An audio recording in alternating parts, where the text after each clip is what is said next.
Eto naman yung second game ko guys. Nag-tank tayo dito kasi baka mamaya malas ako mag-jungle eh. Tanggala na yan, lahat ng clash pre, talo kami. Wala man lang kaming clash na pinanalo.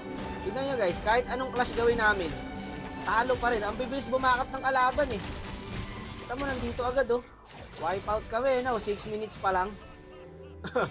Ayun na, first game ko sa bagong season, XP Cupra. Tapos second game ganito, mga feeder campe. Ito kahit pa paano nakakarga natin guys. Sarap ng clash namin dito, yung Mia oh. Tatapusin na kami. Ano, walang magle-lane dyan. Huwag na kayo umuwi para next game agad. Hindi na pinapatagal tong laro na to eh. Ayun na, sakit na guys oh. Wala na pong makapigil sa Mia guys. Tinatayuan na lang lahat. Tignan mo, kahit sino lumapit sa kanya, patay eh. Triple kill. Tatrash talk ka na yan, ginagawa mo dyan, carry. Eto na naman, mapa-core, mapa-tank. Gagawin mo na naman ng lahat. Tas sa huli, talo na naman. O, -1 na yan ha. Nahihirapan na sa Lord yan. Teka lang, dep muna tayo. Sige, sugudin yung Mia. Walang item yan, hindi na masakit. Mag-inb na tong Mia eh, tarasan, patay sa atin yon. Kaso taba na kasi nito guys eh. Pero okay lang, kaya naman palang pigilan eh. Okay, back na muna, my Lord, pare. Kalmahan nyo lang. Baka pumalag ka pa, boss ha. May kasamang Lord yan. Back na muna, dep lang, kaya pa to. Ba't magsusurrender kayo? Sugod kayo na sugod, tas pag nabaog kayo, surrender yung solusyon. Huwag muna kayo magsosolo guys. Promise, hindi kayo matutuwa sa mga kakampi. Saka na, pagkatapos na siguro na 3 days, pwede ka na mag-solo. Pag gantong kakain lang ng season eh, mag-duo ka muna o kaya trio. O kaya naman 5 man, mas okay. Pero solo pare, wala kang aasahan sa mga kakampi. Tignan nyo naman yung Mia. Oh, ang kate oh.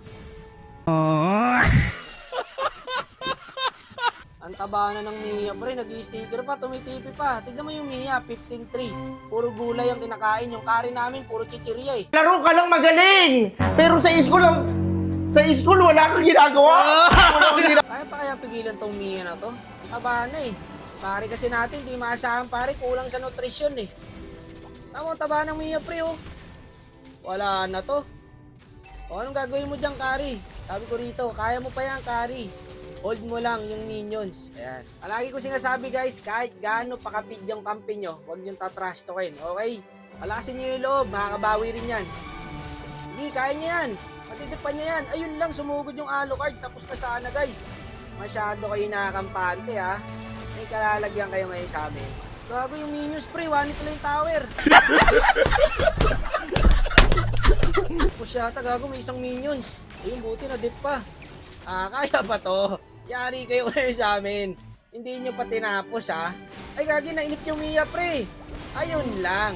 Doon kayo talo ngayon. Yan ang sinasabi ko. Pagka panalo na, i-tower nyo na. Ngayon, yari kayo sa amin pag nakuha namin ton Lord. Hirap kayo ngayong i-dip to. Okay? Chill lang ha. Pagkakataon na natin to mga boss. Ochu, pwede na to. Patay na to pre. Naku po, na-choke pa yata kalaban. Nangyari talaga to guys, basta nakampante yung kalaban. Report alo daw. Hindi pa siya inend, no? Gago yung alo, sinugot pa sa tower. O eto, pigilan nyo yan. Sige, kaya. Nice! Nice one! Nice one! Ubus pare, ubus! Ubus kay paring carry yan. Ayun, triple kill. Maniac pa nga. Sabi sa inyo, huwag nyo trash talkin eh. Kasi makakabawi yan sa dulo eh. Napredict ko na yan, kaya hindi ko tinatrash talk yung carry pre. Diba? Effective. Huwag nyo trash talkin. Kumain yata ng gulay saglit, lumakas eh. Akala ko puro chichirya eh. Alam ko na to. Pinatalo lang talaga ni Monton yung first game ko. Tapos puro win streak na to guys. Di totoo yan. Paano masabi?